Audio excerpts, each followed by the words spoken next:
Salam sejahtera buat kita semua. Bapak Ibu Saudara terkasih dimanapun berada, saya menyapa dengan penuh kehangatan bahwa hari ini mari kita menjalaninya, melewatinya dengan penuh semangat dan penuh sukacita karena kita meyakini bahwa hari ini hari yang dijadikan Tuhan untuk kita.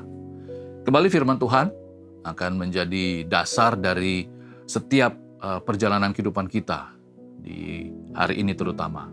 Mungkin di antara kita sudah ada yang pernah menonton film Indonesia terbaru, yaitu film Pangku. Ya, meskipun saya belum sempat nonton film itu, tetapi beberapa ada trailer yang dapat kita lihat, di mana ada seorang perempuan muda bersama seorang anak yang sekali lagi anaknya yang di mana dia tidak punya suami yang sah begitu.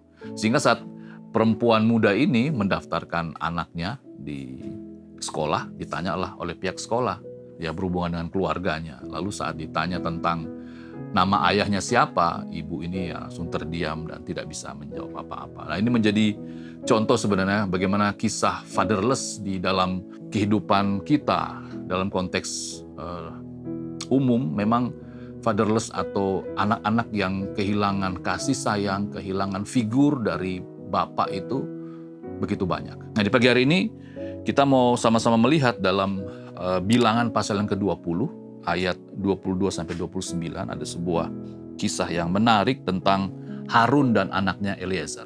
Bilangan 20 ayat 22 sampai 29 demikian firman Tuhan, setelah mereka berangkat dari Kades, sampailah segenap umat Israel ke Gunung Hor. Lalu berkatalah Tuhan kepada Musa dan Harun dekat Gunung Hor di perbatasan tanah Edom. Harun akan dikumpulkan kepada kaum leluhurnya, sebab ia tidak akan masuk ke negeri yang kuberikan kepada orang Israel.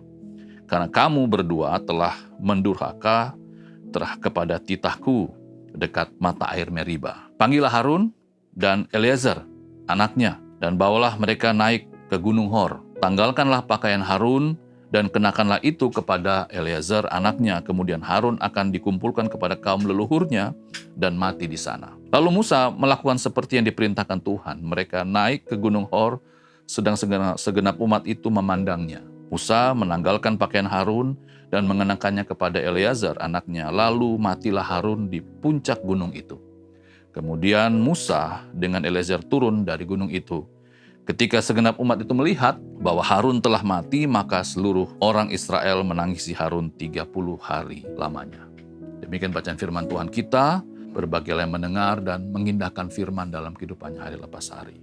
Dalam pembacaan firman Tuhan kita di pagi hari ini, saya mengangkat tema jubah untuk generasi. Ya, ini adalah kisah di mana Harun itu sebagai imam besar Israel yang pertama. Jadi ini sebuah posisi atau jabatan yang diberikan Tuhan yang sangat prestisius sekali ya. Jadi dia sebagai imam besar Israel yang pertama. Nah, tetapi sayangnya dalam bacaan firman Tuhan kita, Harun tidak bisa masuk ya karena ada sesuatu hal yang kita baca tadi, peristiwa di Meriba tadi.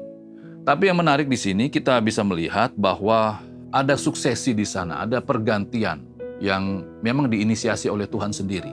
Bagaimana anaknya itu Eliezer akan menggantikan bapaknya Harun ya dengan memberikan jubah sebagai simbol bahwa ini tugas tanggung jawab yang dulunya diemban oleh Harun sebagai imam besar akan dilanjutkan oleh anaknya Eliezer. Wah, luar biasa. Memang bicara tentang tugas tanggung jawab dari Eliezer itu tidak mudah. Dalam tugas tanggung jawabnya, sebagai contoh dia bukan saja melayani di kemah suci, tetapi juga dia punya tugas tanggung jawab dalam konteks sejarah Israel. Dia membantu Musa untuk menghitung umat Israel. Dia juga membantu Yosua dalam melaksanakan pembagian tanah perjanjian. Dan masih banyak hal yang lainnya yang dia kerjakan sebagai seorang imam besar. Nah, tentunya ini bukan soal tugas tanggung jawab yang mudah ya. Ada hal yang sekali lagi tentunya diwariskan. Ada legacy di sana, di mana Harun mungkin pastilah memberikan teladan, memberikan contoh, memberikan teladan yang dilihat langsung oleh Eliezer bagaimana hidup sebagai seorang hamba Tuhan. Dalam konteks kita tentunya punya anak-anak, punya cucu, ya yang Tuhan berkati dengan anak dan cucu. Ini menjadi peringatan buat kita. Kira-kira apa yang akan kita wariskan? Ya, apakah kebaikan, kebajikan, Apakah hal-hal yang negatif yang kita bagikan? Jubah apa yang kita berikan kepada generasi penerus kita? Ini menjadi tantangan buat kita semua tentunya, lepas dari fatherless yang terjadi di tengah-tengah kita saat ini, tapi kita semua punya peran dan fungsi yang sama. Jika ada anak-anak yang dibesarkan hanya oleh ibu saja, ibu harus bisa mengambil peran seorang ayah. Jika ada anak-anak yang dibesarkan oleh eyangnya atau opa omanya, mereka juga harus mengambil peran yang sama di sana. Agar apa? Agar anak-anak generasi penerus itu tidak kehilangan figur, tidak kehilangan contoh gambaran yang baik untuk masa depan mereka. Karena ke depan ada tugas tanggung jawab, ada beban yang luar biasa yang harus mereka pikul sebagai orang-orang percaya. Kiranya firman Tuhan di pagi hari ini kembali lagi dapat mengingatkan kita, menyadarkan kita betapa pentingnya kita memberikan legacy, memberikan contoh teladan yang hidup sebagai orang-orang percaya. Mari kita berdoa.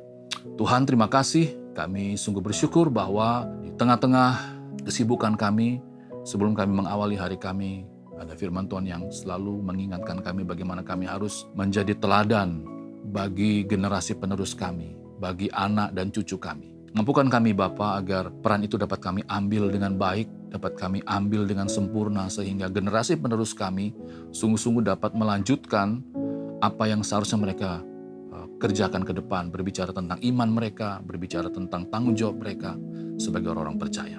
Terima kasih Tuhan Yesus, ini doa kami, memberkati apa yang kami kerjakan di hari ini dan juga memberkati orang-orang kami.